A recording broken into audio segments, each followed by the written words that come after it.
నామములో మీ అందరికీ వందనాలు. అందరూ బాగున్నారు కదా?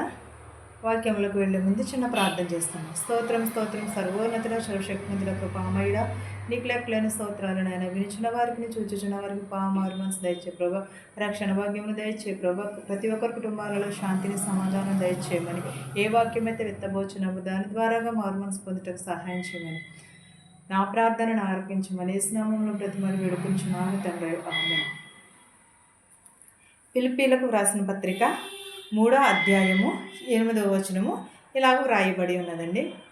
నిశ్చయంగా నా ప్రభు అయిన యేసుక్రీస్తుని గూర్చిన అతి శ్రేష్టమైన జ్ఞానము నిమిత్తమై సమస్తమును నష్టముగా ఎంచుకొనుచున్నాను. క్రీస్తును సంపాదించుకొని ధర్మశాస్త్రం మూలమైన నా నీతిని గాక క్రీస్తునందలి విశ్వాసము వలనైన నీతిని అనగా విశ్వాసమును బట్టి దేవుడు అనుగ్రహించు నీతి గలవాడనై ఆయన యందు అగుపడు నిమిత్తము ఏ విధము చేతనైనను మృతులలో నుండి నాకు పునరుద్ధానమును కలుగవలెనని ఆయన మరణము విషయములలో సమాన భావము గలవాడనై ఆయన పునరుద్ధాన బలమును ఎరుగు నిమిత్తము ఆయన శ్రమ పాలలో పాలువాడనగుటకు ఎట్టిదో ఎరుగు నిమిత్తము సమస్తమును నష్టమును పరుచుకుని వాటిని పెంటతో సమానముగా ఎంచుకొనుచున్నాను. ఏమని అంటున్నాడు? నిశ్చయముగా నా ప్రభు అని యేసుక్రీస్తుని గూర్చిన అతి శ్రేష్టమైన జ్ఞానము నిమిత్తము సమస్తము నష్టముగా ఎంచుకొనుచున్నాను అన్నాడు. నిశ్చయముగా మనం దేనివందు మన ప్రభు అని యేసుక్రీస్తునందే మనము జ్ఞానమును కలిగి ఉండాలి. శ్రేష్టమైన సొలొమోను జ్ఞానమును అడిగాడు. దేవుడు చాలా ధారాళంగా దయచేశాడు. అలాగే జ్ఞానము కొదువుగా ఉన్న ఎడల నన్ను అడుగుము, ధారాళంగా దయచేస్తానని అంటున్నాడు.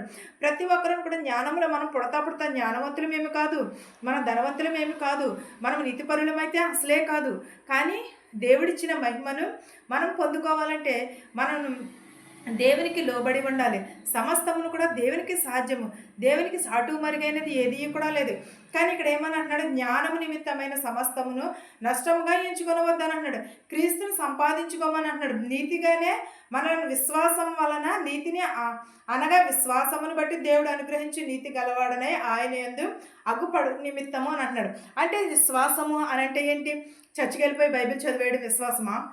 లేకపోతే చర్చికి వెళ్ళిపోయి ముందు బెంచ్లో కూర్చొని చప్పట్లు కొట్టేయడం విశ్వాసమా? లేకపోతే ముసుగేసేసుకుని మనము ఎదరికెళ్ళిపోయి కూర్చుంటే విశ్వాసమా? విశ్వాసం అనేది సమర స్త్రీ తన యేసుక్రీస్తుని ముట్టుకుంటే నేను స్వస్థత పొందుతాను అని ఆమెకున్న విశ్వాసమును బట్టి అలాంటి విశ్వాసమును మనం కలిగి ఉండాలి. అలాంటి విశ్వాసం కలిగి ఉంటే మనము కూడా దేవుని రాజ్యంలో ప్రవేశిస్తాం. ఆమె అనేకమైన దోషములు చేసింది, అనేకమైన పాపములు చేసింది, అయినా సరే తమ విశ్వాసమే తననే రక్షింపబడినది. అమ్మ నీ విశ్వాసము గొప్పది, లేచి వెళ్ళుము అని అన్నాడు యేసుక్రీస్తు వారు. అంతేగాని ఎవరి విశ్వాసము వాళ్ళదే. అంతేగాని ఎవరో ప్రార్థన చేసేసినంతరాన్నే, ఎవరో ఏదో చేసేసినంతరాన్నే విశ్వాసం వచ్చేది. నీలో ఉండాలి. యేసుక్రీస్తు వస్త్రము ముట్టుకుంటే నేను స్వస్థత పొందుతానని ఆమెలో ఉన్న విశ్వాసము నీలోని నాలోని కూడా ఉండాలి. అలాంటి విశ్వాసమును కలిగి ఉండాలి. ఎవరికైనా తెలుసా? యేసుక్రీస్తు వారు వస్త్రము ముట్టుకుంటే నేను స్వస్థత పొందుతాను. కానీ ఆమె ఏమన్నది? నేను ఎదురుకుండా వెళ్ళి నిలబడలేను, నేను అంత నీతిమంతురాలను కాదు, అంత విశ్వాసపరురాలను కాదు. కానీ వెనుక నుంచి ఆమె వస్త్రము ముట్టుకుంటే నేను స్వస్థత పొందుతానని ఆమెలో ఉన్న విశ్వాసమే ఆమెను రక్షించుకున్నది. ఆమెలో ఉన్న విశ్వాసమే ఆమె స్వస్థత నొందినది. అలాంటి విశ్వాసమును కలిగి ఉండాలి. మనము విశ్వాసపరులము అని చెప్పుకుంటే కాదు, విశ్వాసపరులము అని అనుకుంటే కాదు. కానీ దేవుడు మనలందరికీ కూడా విశ్వాసము ఇచ్చాడు. కానీ అది నిలబెట్టుకునే నిమిత్తము నిశ్చయముగా నిలబెట్టుకోమని అంటున్నాడు. నా నిమిత్తము మీరు క్రీస్తు సంపాదించుకోమని అన్నాడు.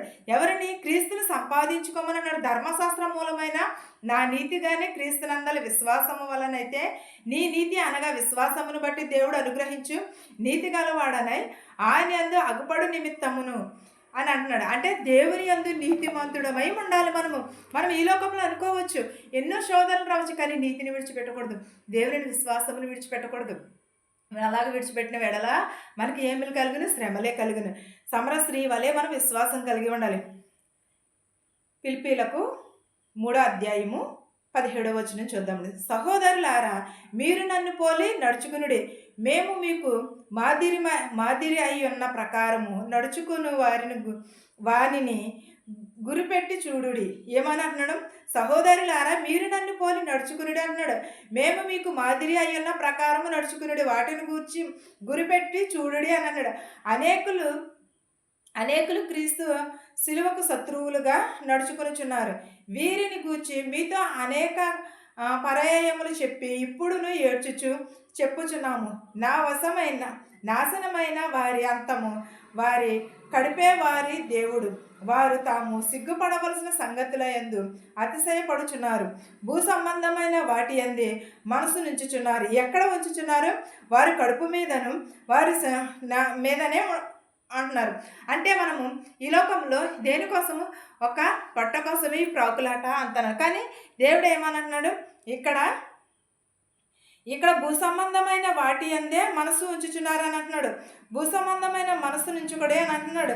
భూ సంబంధమైన వాటి కోసమే ప్రాకులాడుచున్నాడు అన్నాడు.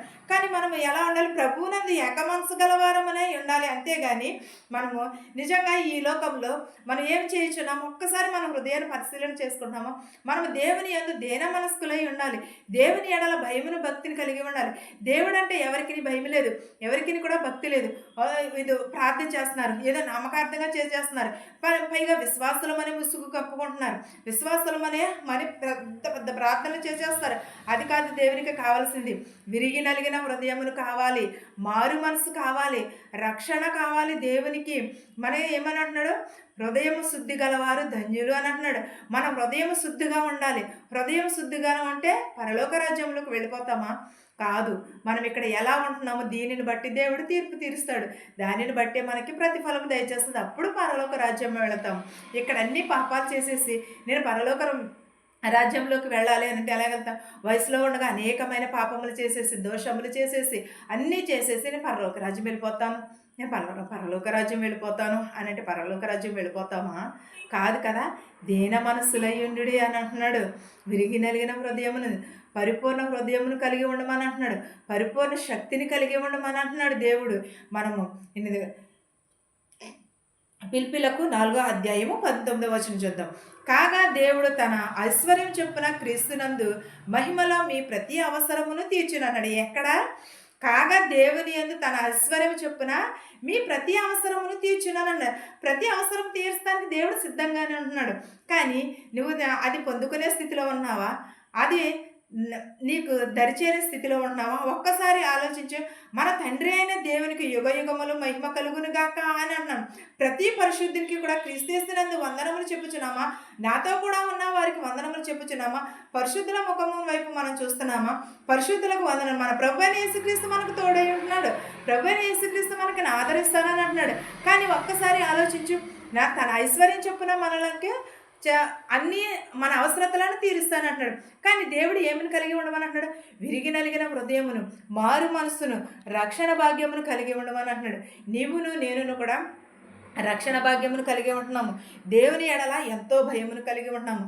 కానీ ఒక్కసారి నీ హృదయాన్ని పరిశీలించుకుంటున్నావా? దేవునికి దగ్గరగా ఉన్నావా? దూరంగా ఉన్నావా? దేవునికి లోబడి ఉన్నావా? లేకపోతే ఎలా ఉన్నావు? ప్రార్థన చేయటం కాదు, వాక్యం చదవడం కాదు, పాటలు పాడటం కాదు, ముసుగేసుకుని నువ్వు సన్నిధిలో వినయముగా కూర్చుంటు కాదు. హృదయము కావాలి దేవునికి. నీ ప్రవర్తన కాదు, నీ పైరూపము కాదు. పైరూపమును చూసి మనుషులు నీకు సర్టిఫికెట్ ఇవ్వచ్చేమో. పైరూపమును చూసి నీకు దేవుడు తీర్పు తీరుస్తానలేదు. నీ క్రియల చొప్పునే నీకు ప్రతిఫలం దయచేస్తానన్నాడు. వాటి క్రియలకి మనము లోబడి ఉండాలి. ఈ వాక్యము మనందరికీ కూడా తోడయ్యుండును గాక. ఆమేన్. ప్రార్థించుకున్నాం. సర్వోన్నతుడా, సర్వశక్తిమంతుడా, కృపామయుడా, లెక్కలేని స్తోత్రాలనైనా వినిచున్న వారికి, చూచుచున్న వారికి మారు మనసు దయచే ప్రభా. రక్షణ భాగ్యము దయచే ప్రభా. విరిగి నలిగిన హృదయమును దయచే ప్రభా. అనేకమైన ప్రభా హృదయం మార్చమని అడుగుచున్నాను నైనా ప్రభా. చిన్నవారు మొదలుకొని పెద్దవారి వరకు దీవించిన ఆయన ప్రభా. ఇతర దేశాలు పనిచేస్తున్న ప్రతి ఒక్క బిడ్డకి ఆరోగ్యం, శక్తిని, బలం దయచే ప్రభా.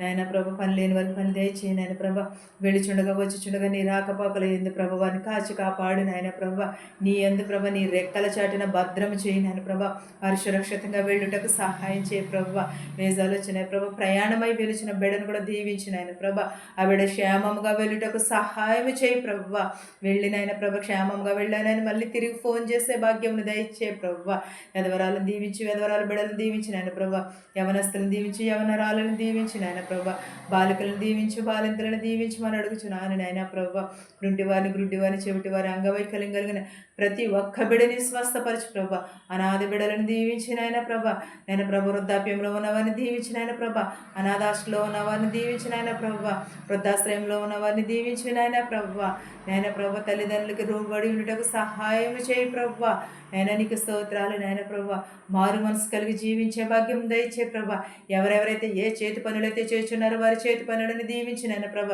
ఎవరెవరైతే ఏ వాహనంలో అయితే నడుపుచున్నారో ప్రభ వారి వాహనములను సురక్షితంగా వారి గృహాలకు చేర్చిన ఆయన ప్రభ ప్రతి ఒక్కరి కుటుంబంలో శాంతిని సమాధానమును దయచే ప్రభ విరిగి నలిగిన హృదయమును దయచే ప్రభ రక్షణ భాగ్యమును దయచే ప్రభ ప్రతి ఒక్కరికి నాయన ప్రభ శాంతిని సమాధానమును దయచే ప్రభ మా దేశాలని మా సంఘాలని దీవించిన ఆయన ప్రభ అనేకమైన చోట మీటింగ్స్ జరుగుతున్న ప్రభ ఆ మీటింగ్స్లో సఫలతను దయచేయమని అడుగుచున్నాను నాయన ప్రభ ప్రతి ఒక్కరికి మారు మనసు దయచే ప్రభ నా కుటుంబమును కూడా జ్ఞాపకం చేసుకో ప్రభ నా బంధువర్గమును కూడా జ్ఞాపకం చేసుకో ప్రభ నాయన ప్రభ ప్రతి ఒక్క బిడ్డని జ్ఞాపకం చేసుకో ప్రభ ఇంకా నువ్వు ఎవరినైతే మర్చిపెట్టే వారందరినీ కూడా జ్ఞాపకం చేసుకోమని అడుగుచున్నాను నాయన ప్రభ నా ప్రార్థనను నీ పాసాన్ని చేర్చుకోమని యేసునామంలో బ్రతిమాలి వేడుకొనిచున్నాను తండ్రి ఆమేన్. పరలోకమందున మా తండ్రి నీ నామము పరిశుద్ధపరచబడును గాక, నీ రాజ్యము వచ్చును గాక, నీ చిత్తము పరలోకమందు భూవెందు నెరవేరినట్లును మా నిదిన ఆహారం నేడు మాకు దయచేయము. మేడల అపరాధములు చేసిన వారిని మేము క్షమించిన ప్రకారము మేము క్షమించుటకు సహాయం చేయమని నా ప్రార్థనను నీ పాసాన్ని చేర్చుకోమని అడుగుచున్నాను నేను ప్రభ. చూచుచున్న వారిని వినిచిన వారికి ప్రభ నేను ప్రభ సదాకాలము నీ కృపతోడయుండును కాక, నా కుటుంబం పైన నా బిడ్డల పైన నీ కృపతోడయుండును గాక. Amen amen. అందరికీ వందనాలండి.